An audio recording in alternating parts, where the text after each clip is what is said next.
কি ব্যাপার, আপনি? তুমি আবার ওকে নিয়ে এসেছো? কি ব্যাপার বলো তো? মানে এ বাড়িতে এসে অশান্তি না বাঁধালে তোমার কি ঘুম হয় না নাকি? তুমি থাকো না এ বাড়িতে, অথচ এ বাড়ির সব ব্যাপারে তুমি মাথা গলাও কেন? তুমি কি চাও? কেন আমি এই বাড়িতে থাকি না তার মানে তো এই নয় যে এই বাড়িতে আমার কোনো আপনজন নেই, তাই না? আর জেঠিমণি, এই বাড়িতে এখনো আমার আপনজন আছে, আর সেই আপনজনের যদি কখনো কোনো দুর্যোগ হয় তাহলে আমি আগেও এসেছি, এখনো এসেছি, আর ভবিষ্যতেও আসবো। যাগে, আপনি দাদাভাইকে ডাকুন। তোমার দাদাভাই এখন ব্যস্ত আছে। দেখুন, পুলিশ যখন এসেছে তখন দাদাভাইকে আসতেই হবে। যদি নিজে না আসতে চায় তাহলে পুলিশ জোর করে টেনে বার করবে। মোর আমার ওনাকে দরকার নেই। ওই সমনা রায়চৌধুরী, ওনাকে ডাকুন। সে তার স্বামীর সঙ্গে আছে, নিজের ঘরে আছে, কেন তাদের প্রাইভেসি নষ্ট করে তাকে ডাকছেন আমি তো বুঝতে পারছি না। সে তো আপনাকে কোনো কমপ্লেন করেনি, তাই না? তার কমপ্লেন করার সুযোগ থাকলে সে নিশ্চয়ই করত। তার কমপ্লেন করার সুযোগ আপনারা দেননি, সেই জন্য সে যাকে পেরেছে তাকেই তার কমপ্লেনটা করেছে। তার উপর যদি কোনো নিগ্রহ হয়, শুধুমাত্র সেই তার কথা ওপেন করতে পারে তা তো নয়।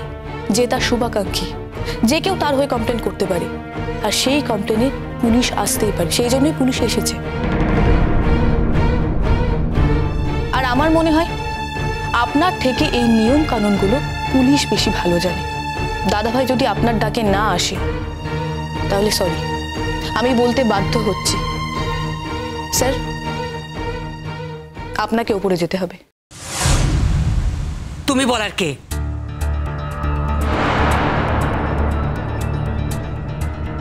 ম্যাডাম,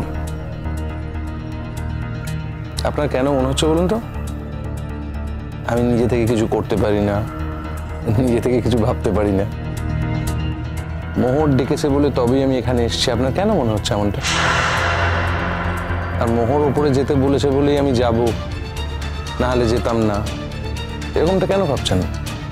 ভাববেন না। তোমরা দুজন যাও, উপরে যাও। মোহর, ঘরটা দেখিয়ে দাও। ইয়েস স্যার, আপনারা আসুন। আপনারা কিন্তু এটা বাড়াবাড়ি করছেন। আসুন আপনারা। এইভাবে কোন রকম ইন্টিমেশন না দিয়ে কারো বাড়িতে ঢোকা যায় না। 100 বার পারি, 1000 বার পারি। অ্যাকচুয়ালি কমপ্লেন হয়েছে তাই আমরা এখানে এসেছি, কমপ্লেন না হলে আসতাম না। আর কমপ্লেন যখন এসছে তখন আমরা আসতে পারি, উপরে যেতে পারি, এগুলো সব করতে পারি। ম্যাডাম, আপনি তো ভয় পাচ্ছেন কেন? ভয়ের যদি কোনো কারণই না থাকে তাহলে তো ভয় পাওয়ার কিছু নেই। ওনারা যাবেন, শ্রমনা রায়চৌধুরীকে নিয়ে আসবেন, আর শ্রমনা রায়চৌধুরী যদি নিজের মুখে বলেন যে কোনো কমপ্লেন নেই ওনা, তাহলে আমরাও চলে যাবো। As simple as that.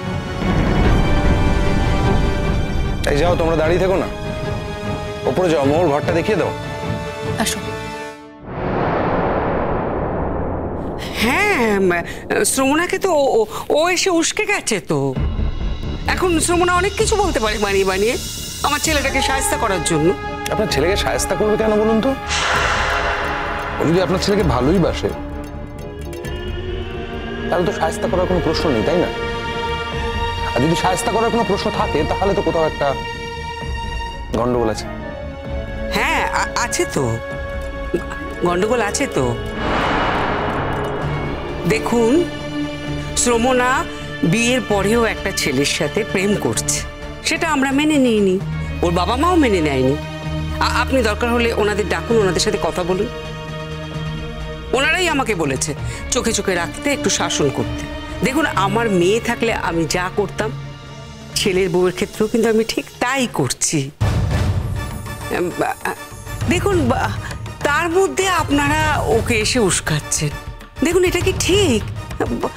আমার সংসারে থাকবে, আমার ছেলের বউয়ের পরিচয় থাকবে, আর অন্য একটা ছেলের সাথে প্রেম করবে, সেটা কি আপনারা মেনে নেবেন, মানতে পারেন বলুন? আমি কি মানি না মানি তাতে কি যায় আসে বলুন? এই গোটা ঘটনাটার ভিকটিম যিনি, তার সাথে আগে কথা বলি, তিনি যা বলবেন সেই মতো বাকিটা। শুনুন, আমি আপনাকে রিকোয়েস্ট করছি, প্লিজ ওদের বিরক্ত করবেন না। ওরা নিজেদের মতো আছে, একটু প্যাচ আপ করবার চেষ্টা করছে। আমার ছেলে তো ওকে নিয়ে বেরিয়ে যাবে, বিদেশে চলে যাবে। দেখুন ও এখন এর মধ্যে জড়িয়ে গেলে আমার ছেলেটা হয়তো বিগড়ে যাবে, ওই হয়তো সম্পর্কটা আর রাখতে চাইবে না। সম্পর্ক না থাকার হলে সম্পর্ক থাকবে না। আমি আপনাকে একটা সাজেশন দেবো, আপনি এর মধ্যে বেশি ইন্টারফেয়ার করবেন না। তাহলে আমাদের কি মনে হবে জানেন তো, মানে আমাদের পুলিশদের কি মনে হবে জানেন তো, যে আপনার কোনো উদ্দেশ্য আছে, আর আপনি যা যা বলছেন আর করছেন সেগুলো সব উদ্দেশ্য প্রণোদিত। আপনি ইচ্ছে করে সবকিছু জেনে শুনে ঢাকতে চাইছেন, নিজের ছেলের দোষ ঢাকতে চাইছেন হয়তো। এসব কি বলছেন আপনি? দেখুন আমি কেন এসব করব? আমি একজন বয়স্ক মানুষ, আমরা তো চাই ওরা ভালো থাকুক, ওরা ভালো থাকলেই আমাদের শান্তি। আর সেই জন্যই প্লিজ ম্যাডাম, ভালো থাকার দায়িত্বটা নিজের ঘাড়ে সবটা না নিয়ে একটু ওদের উপরেও ছেড়ে দিন। আর আমরা যারা নিউট্রালি গোটা ব্যাপারটা দেখছি দূর থেকে, তারাও একটু দেখি না ওরা সত্যি কতটা ভালো আছে, সত্যি কতটা ভালো নেই। আর একটা কথা বলে না অন্য হাতটাও ভেঙে দেবো। কি মনে করছে কি? হ্যাঁ দেখবে দেখবে আমি কি করতে পারি তোমাকে। দরজাটা খুলুন। কে? দরজাটা খুলুন আগে।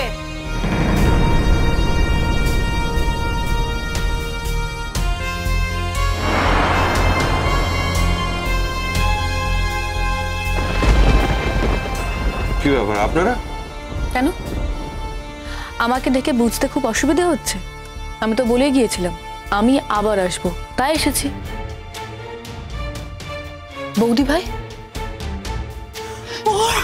মোর আমাকে বাঁচাও, মোর বৌদি ভাই, মোর আমাকে বাঁচাও। তোমার কি হয়েছে? এই লোকটা তুমি বুঝতে পারছো না আমার কি হয়েছে? স্বামীর শাসন মোর, তোমাকে আমি সব কথা বলে দিয়েছি না, তোর শাসন। এই তার নমুনা, মোর বাঁচাও মোর।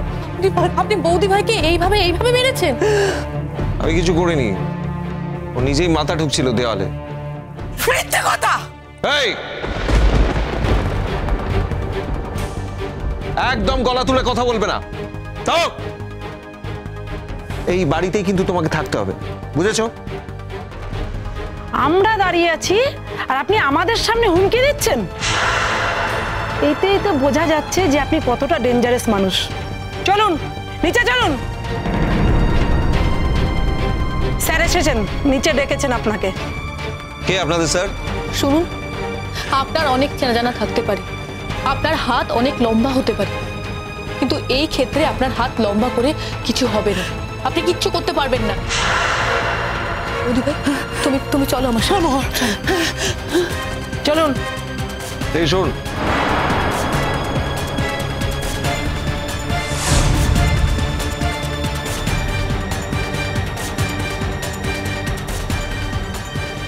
কি ব্যাপার? ব্যাপার কিছু না, ইনফ্যাক্ট আপনার সাথে কোনো দরকারই নেই। আমার দরকার সুমনা রায়চৌধুরীর সঙ্গে।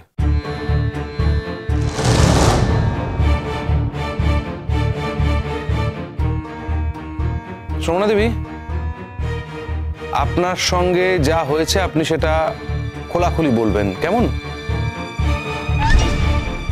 আপনি যদি আজকে এখন সব খোলাখুলি না বলেন কিংবা সত্যি না বলেন, তাহলে আমি ধরে নেব যে আপনার আমার সাহায্যের প্রয়োজন নেই কিংবা পুলিশ ডিপার্টমেন্টের সাহায্যের প্রয়োজন নেই।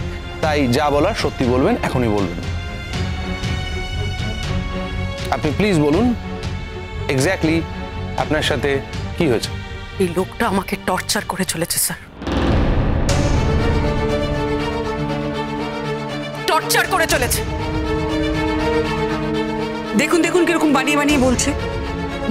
ও নিশ্চয়ই কিছু করেছিল, নিশ্চয়ই কিছু করেছিল, না হলে এতদিন তো টর্চার করেনি। তাহলে রাতে কেন? চুপ করুন আপনি, আপনি একটা কথাও বলবেন না। নতুন আলো একে ডাকে